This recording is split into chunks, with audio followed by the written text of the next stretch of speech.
Welcome to the deep dive. So yesterday, April 15th, 2025.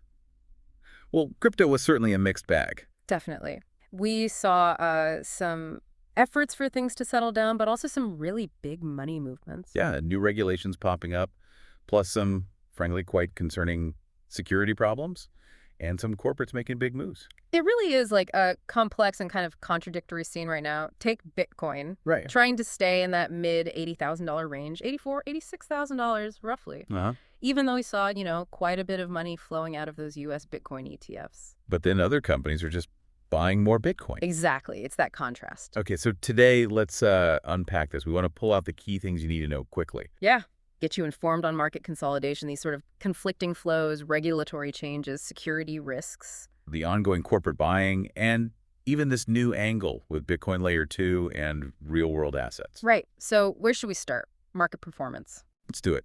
Bitcoin's price, it dipped a bit on the XBX index, Right. but finished yesterday near, what, $85,800? Yeah, hovering right around its 50-day moving average. That's often a key level people watch.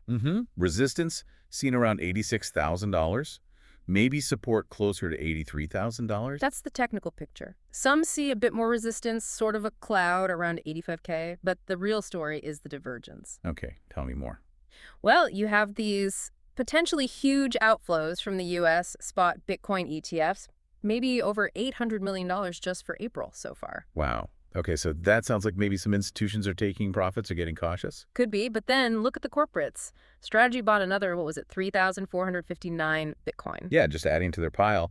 And Similar Scientific filed to raise $500 million, specifically for Bitcoin buys. Right. And Metaplanet in Japan is doing similar things. So institutions may be pulling back slightly while companies double down. It's fascinating. Different strategies, different time horizons, maybe. Absolutely. It really highlights that. Now, Ethereum, it clawed back a little after some losses. And the SEC.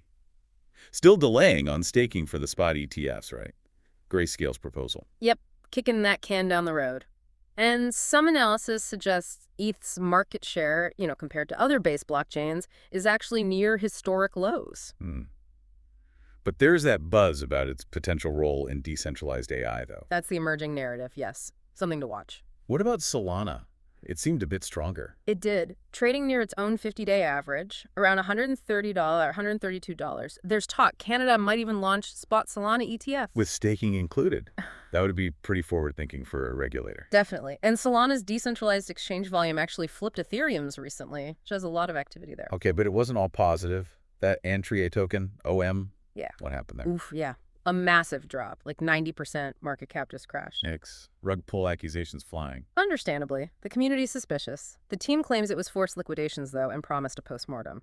Still, a tough situation. It really underscores the risks out there. And speaking of risks, that $40 million Bitcoin theft. That one was scary, even with a hardware wallet involved. How did they do it? Social engineering. It looks like it.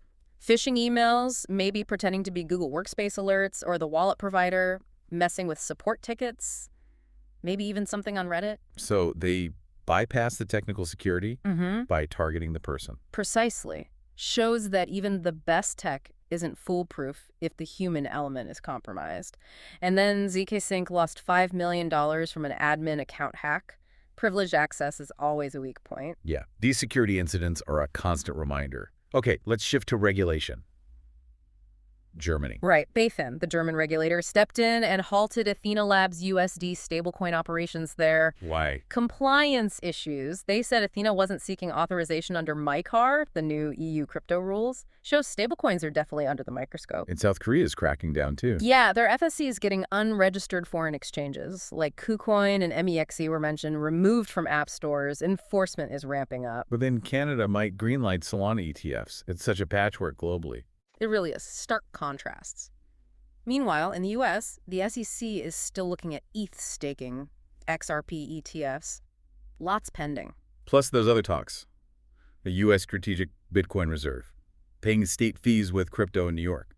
Yeah, lots of different ideas floating around. And the DHS is looking into Anchorage Digital Bank. So the U.S. regulatory scene is still very much in flux. Okay, one last area.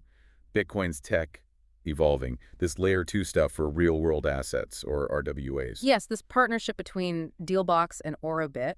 They want to use Bitcoin security via this layer 2 to tokenize things like fine art, private equity. They even tokenized a Warhol piece, I read. Exactly. They're aiming for that huge multi-trillion-dollar RWA market. The idea is Bitcoin could become like a base layer, a layer 0, for securing these kinds of assets. That could be a really significant new use case for Bitcoin. Potentially huge, yes, leveraging its security for real-world stuff. Okay, so to wrap up, we've got this market tension ETF outflows versus corporate buying. We've got regulators all over the map, security threats getting smarter, and Bitcoin maybe finding new life, securing real-world assets. It leaves us with a big question, doesn't it? What's really going to drive the next big wave? Is it the institutional money finally coming back in force? Or is it the corporations building up strategic reserves? Or will it take clearer regulations globally to unlock things? Or perhaps this integration with real-world assets, making blockchain more tangible? It's definitely something to ponder as we watch this space continue to evolve so quickly. Food for thought.